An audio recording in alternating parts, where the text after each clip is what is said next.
আশিক ছিল খুব সাধারণ পরিবারের ছেলে। ছোটবেলা থেকেই সে অনেক কষ্টের মধ্যে বড় হয়েছে।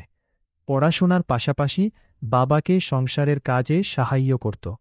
তার জীবনে বড় কোনো স্বপ্ন ছিল না, শুধু একটা সুন্দর ভবিষ্যৎ আর এমন একজন মানুষ যে তাকে সত্যি করে বুঝবে।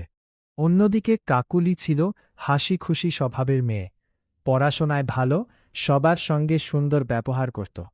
আশিকের সঙ্গে তার প্রথম পরিচয় হয় কলেজের সামনে। একদিন প্রচণ্ড বৃষ্টির মধ্যে কাকুলি কলেজের গেটের পাশে দাঁড়িয়েছিল। তার কাছে কোনো ছাতা ছিল না। আশিক নিজের ছাতাটা এগিয়ে দিয়ে বলেছিল, আপনি চাইলে আমার ছাপার নিচে আসতে পারেন। কাকুলি একটু হেসে বলেছিল, তাহলে আপনি? আশিক হেসে বলেছিল, আমি তো বৃষ্টিতে ভিজেতেই পারি। সেদিনের সেই ছোট্ট কথোপকথন থেকেই তাদের পরিচয় শুরু হয়। এরপর প্রতিদিন কলেজে দেখা হতে লাগল। প্রথমে বন্ধুত্ব, তারপর বন্ধুত্বের মধ্যে জন্ম নিল এক অদ্ভুত টান।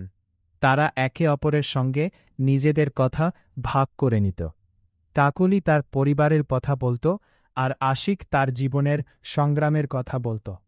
একদিন কাকলি জিজ্ঞেস করল, তুমি এত কষ্ট করেও কখনো হতাশ হও না? আশিক বলেছিল, হয়, কিন্তু তুমি যখন পাশে থাকো তখন মনে হয় সব কষ্ট সহ করা যায়। কাকলি কিছু না বলে মুচকি হেসেছিল। সেদিন থেকেই দুজনেই বুঝেছিল তাদের সম্পর্ক আর শুধুমাত্র বন্ধুত্বের মধ্যে নেই। সময় যেতে লাগল। আশিক কাকুলিকে নিয়ে ভবিষ্যতের স্বপ্ন দেখতে শুরু করল। সে বলত, একদিন নিজের একটা ছোট্ট বাড়ি করব, বাড়ির সামনে একটা ফুলের বাগান থাকবে, আর তুমি প্রতিদিন সকালে বারান্দায় দাঁড়িয়ে ফুলগুলো দেখবে। কাকুলি হাসত আর বলত, তোমার স্বপ্নগুলো অনেক সুন্দর, কিন্তু সুখের সময় বেশিদিন স্থায়ী হল না। একদিন আশিক জানতে পারল তার বাবা গুরুতর অসুস্থ।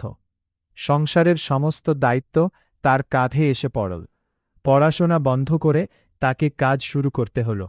কাকুলি তাকে বলেছিল, তুমি চিন্তা করো না, আমি অপেক্ষা করব। আশিক বলেছিল, আমি ফিরে আসব, তোমাকে নিয়ে সংসার করব।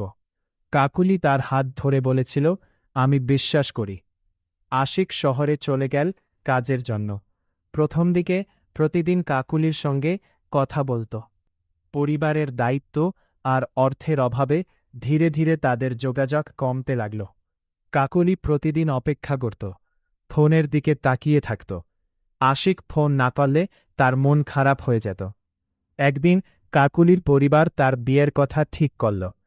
কাকুলি অনেক কান্না করে পরিবারকে বোঝানোর চেষ্টা করল, কিন্তু কেউ তার কথা শুনল না। শেষবার সে আশিককে ফোন করে বলল, আশিক, আমাকে নিতে আসবে? আশিক কিছুক্ষণ চুপ থেকে বলল, আমি আসব কাকুলি, তুমি শুধু আমার ওপর বিশ্বাস রাখো। কিন্তু আশিকের হাতে তখন কোনো টাকা ছিল না। সে সেদিনেই কাজের মালিকের কাছে নিজের পাওনা টাকা চাইল। মালিক বলল, আর কয়েকদিন অপেক্ষা করো। সেই কয়েকদিনেই আশিকের জীবনের সবচেয়ে বড় ভুল হয়ে গেল। কাকুলির বিয়ের দিন চলে এলো।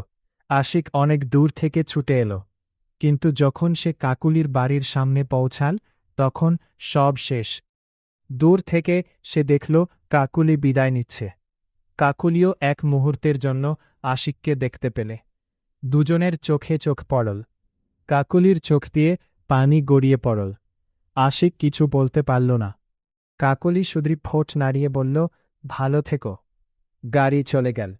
আশিক রাস্তার পাশে দাঁড়িয়ে রইল।